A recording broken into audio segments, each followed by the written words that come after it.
Vous le savez, mais le choix d'un stablecoin dans la gestion et l'allocation de notre portefeuille dans le domaine des crypto-monnaies, c'est vraiment quelque chose de primordial. Les stablecoins, ça nous permet de nous protéger de la volatilité, éventuellement de mettre en place certaines stratégies de revenus passifs. Et on va pas s'amuser à choisir des stablecoins comme ça n'importe comment. Souvent, on va regarder l'historique, on va regarder leur fonctionnement. Tous n'ont pas aujourd'hui le même principe justement de fonctionnement. On a des stablecoins qui sont centralisés, d'autres décentralisés. Et récemment, donc celui qui était le plus utilisé, en tout cas dans la catégorie des stablecoins décentralisés et surcollatéralisés, c'était notamment le DAI. Et avec ce qui s'est passé, notamment avec l'épisode de Tornado Cash, qui est un protocole de mixage en fait d'Ethereum pour ajouter une protection de la vie privée des gens sur cette blockchain transparente, donc Ethereum. Ça pose des questions sur l'utilisation notamment de certains stablecoins et notamment le DAI, et donc c'est ce qu'on va essayer de voir ensemble dans cette vidéo. Avant de rentrer dans le vif du sujet, je vous invite à nous rejoindre sur nos différents réseaux sociaux, que ce soit sur Facebook, Twitter, Telegram et Instagram. Tous les liens sont dans la description de la vidéo, et je vous invite à nous rejoindre sur ces différents réseaux sociaux puisque on publie des contenus exclusifs sur chacune de ces plateformes, et notamment à chaque fois qu'on fait des cadeaux, des giveaways, des jeux concours, c'est sur ces plateformes-là qu'on vous tient au courant notamment des différentes règles et comment vous allez pouvoir y participer. Il y en a un très prochainement qui va tomber, donc n'hésitez pas à nous rejoindre et vous serez informé des différentes modalités, des différentes règles pour participer à ces prochains giveaways. Donc comme je l'ai expliqué en introduction de cette vidéo récemment, alors je ne sais pas à quel moment vous allez regarder cette vidéo et je ne sais pas non plus à quel moment précisément ça va être publié sur la chaîne YouTube, mais il y a quelques temps il y a eu un protocole qui s'appelle Tornado Cash qui a été banni par le gouvernement américain, et donc il y a eu tout un tas de fonctionnalités qui ont pu être retirées en fait du marché, notamment toute l'organisation qui était présente sur GitHub. Il y a eu également aussi le RPC d'Infura, d'Alchemy qui a été enlevé, le nom de domaine Tornado Cash ça a été retiré, et il y a eu tout un tas d'adresses également aussi qui avaient utilisé le protocole Tornado Cash qui ont été bannies, qui n'ont plus la possibilité de rejoindre certaines applications qui étaient censées à la base être décentralisées. On va le voir ensemble dans cette vidéo. Donc ça pose des questions à la fois sur l'utilisation de certains stablecoins comme notamment le DAI, puisque une partie des personnes qui avaient utilisé ce protocole Tornado Cash ont utilisé la plupart du temps de l'USDC. Et vous savez, l'USDC c'est comme l'USDT, c'est des stablecoins qui sont centralisés, qui sont censés avoir une parité de 1 pour 1 avec le dollar. Donc pour chaque USDC qui sont émis en circulation, l'entreprise qui est Circle, qui est en fait une sous-filiale de Goldman Sachs, est censée avoir l'équivalent en dollars dans ses coffres. C'est exactement la même chose avec l'USDT,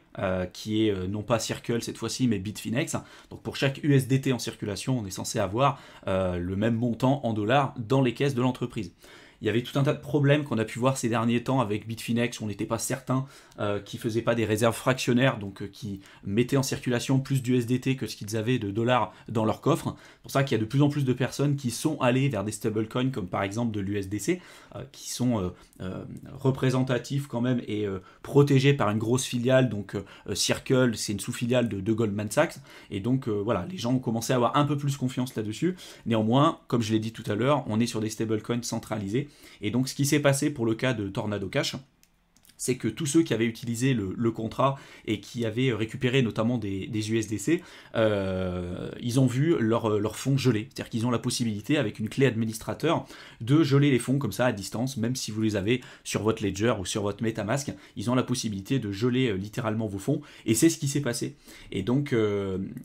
ça pose des questions déjà sur la décentralisation de certains protocoles, et puis également sur certains stablecoins qu'on sera en mesure d'utiliser, et plus spécifiquement le DAI, puisque là vous pouvez vous dire, oui on s'en fout, moi pour le coup j'utilise le DAI, pourquoi je m'embêterais alors que ça vise plutôt l'USDC. Alors on va le voir justement dans cette vidéo. Ce qui s'est passé avec ce protocole Tornado Cash, c'est que du coup toutes les personnes qui l'ont utilisé se sont vues leur adresse Ethereum blacklistée, donc ils n'ont plus la possibilité d'envoyer des fonds sur des plateformes d'échange ou même sur certaines plateformes décentralisées. Et donc ce qui s'est passé, c'est qu'il y a quelqu'un, alors je ne sais pas si c'est une personne ou un groupe d'individus, qui ont sélectionné les adresses Ethereum des personnes les plus connues dans l'univers crypto. Donc certains qui avaient acheté des noms de domaine en .eth. Vous savez, vous pouvez lier une adresse Ethereum ou même plusieurs adresses sur différentes blockchains sur ce nom de domaine-là. Et cette personne ou ce groupe d'individus a décidé d'envoyer 0,1 Ether sur de très nombreuses adresses pour teinter en fait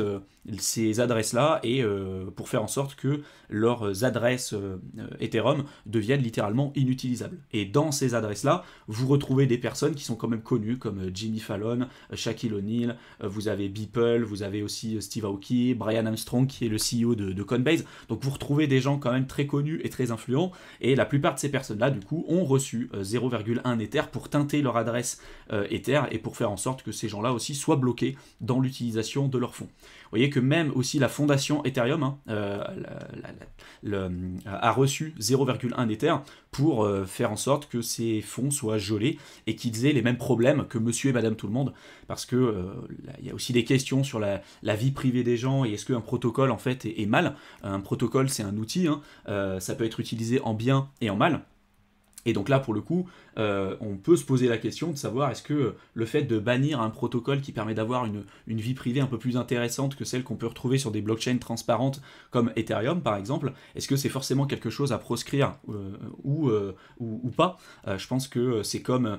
si on disait aujourd'hui, tiens, il y a des voleurs ou il y a des personnes qui vont braquer des banques, ils utilisent des voitures, bon, on va bannir toutes les voitures parce que certains l'ont utilisé à mauvais escient. Pour moi, c'est complètement débile, mais voilà, en tout cas, c'est la décision qui a été prise par le gouvernement américain, sous prétexte qu'il y a eu des personnes qui l'ont utilisé pour blanchir de l'argent, ce qui a été le cas, de l'argent qui a été volé sur certains hacks de protocole ou dans certains bridges, ça a été passé dans le mixeur Tornado Cash pour aller blanchir l'argent et pour faire en sorte de brouiller les pistes. Sauf que dedans, il n'y a pas forcément que des hackers, il n'y a pas forcément que des personnes qui ont un mauvais esprit ou du moins qui l'utilisent à mauvais escient. Comme je l'ai dit tout à l'heure, une technologie, elle n'est pas forcément bonne ou mauvaise, elle est neutre, et après ça va dépendre de comment nous, on va l'utiliser. Néanmoins, vous voyez que les personnes les plus influentes, en tout cas dans l'écosystème Ethereum, eux aussi ont reçu les 0,1 Ether sur leur portefeuille pour voir leurs fonds directement bloqués, et il y a des personnes comme Justin Sun, par exemple, donc les créateurs de Tron, qui lui a essayé d'utiliser notamment AV dernièrement, et vous voyez que son adresse a été bloquée. Donc ça pose tout un tas de questions. Déjà, premièrement, sur les plateformes qui se disent décentralisées et sur lesquelles, vous voyez, vous avez des activités qui sont bloquées, donc on peut blacklister notamment certaines adresses et éviter que vous utilisiez certains protocoles. Donc on peut se poser la question de où est-ce que se trouve en fait cette décentralisation dans le phénomène de la finance décentralisée de manière générale, et également aussi ça pose des questions sur la responsabilité de la personne qui a reçu ces 0,1 Ether, puisque là, votre adresse a été blacklistée, mais pour le coup, vous n'êtes pas responsable, vous n'avez même pas utilisé Tornado Cash, c'est quelqu'un qui vous l'a envoyé, vous ne savez pas qui c'est, et vous vous retrouvez dans le même panier que toutes les personnes, peut-être, qui ont fait du blanchiment d'argent, et en tout cas, ce qu'on essaye de nous faire croire depuis le début. Donc vous voyez, il y a plein de questions comme ça qui sont sous-jacentes, et dans lesquelles je ne vais pas forcément rentrer dans le détail dans cette vidéo, parce que ce n'est pas le but de cette vidéo. Nous, ce qui nous intéresse, c'est de savoir si ça pose des questions plus spécifiques sur les différents stablecoins, et notamment sur le DAI. Et pour le coup, oui, là, il va falloir être très vigilant, parce que vous voyez, comme je vous l'ai évoqué tout à l'heure, il y a eu Circle, donc, qui était la sous-filiale de Goldman Sachs, qui a pu geler tout un tas d'adresses USDC qui avaient utilisé au préalable le protocole de Tornado Cash, pardon. Donc il y a tout un tas d'adresses, vous voyez, qui ont été bloquées. Vous pouvez retrouver toutes les adresses ici avec les montants du USDC qui ont été bannis sur chaque adresse. Donc ça, vous pourrez le retrouver sur le site dune.com et je vous mettrai le lien dans la description de la vidéo. Ça a été exactement la même chose avec les USDT. Il y a eu 702 adresses qui ont été bloquées, qui ont utilisé notamment, pas uniquement que Tornado Cash, mais aujourd'hui il y a 702 adresses qui ont été bloquées par Bitfinex parce qu'ils auraient utilisé certains protocoles qui n'étaient pas forcément autorisés à proprement parler. Donc, on peut se poser la question, si demain vous avez de l'USDT ou de l'USDC, est-ce que ça peut poser des problèmes, notamment sur l'utilisation du DAI? Et pour le coup, oui, parce que le DAI, vous le savez, mais c'est l'un des stablecoins les plus utilisés, puisque c'est l'un des stablecoins les plus connus dans la catégorie des stablecoins décentralisés et surcollatéralisés, puisque pour pouvoir mettre en circulation des DAI, il va falloir que vous bloquiez dans des contrats intelligents plus de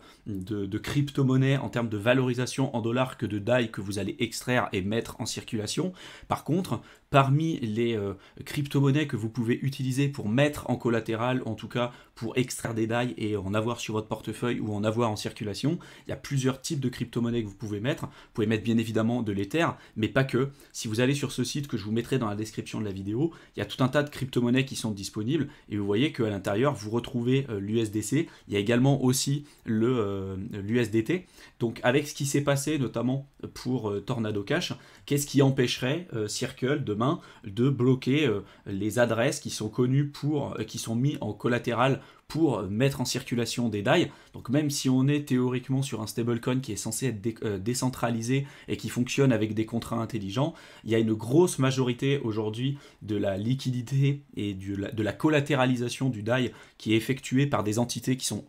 centralisées comme Circle ou Bitfinex. Et donc qu'est-ce qui leur empêcherait, comme ce qui a été le cas en fait avec Tornado Cash, de bloquer des adresses spécifiques et à un moment donné de bloquer des adresses qui sont connues pour le DAI qui est censé à la base être décentralisé. Donc vous voyez que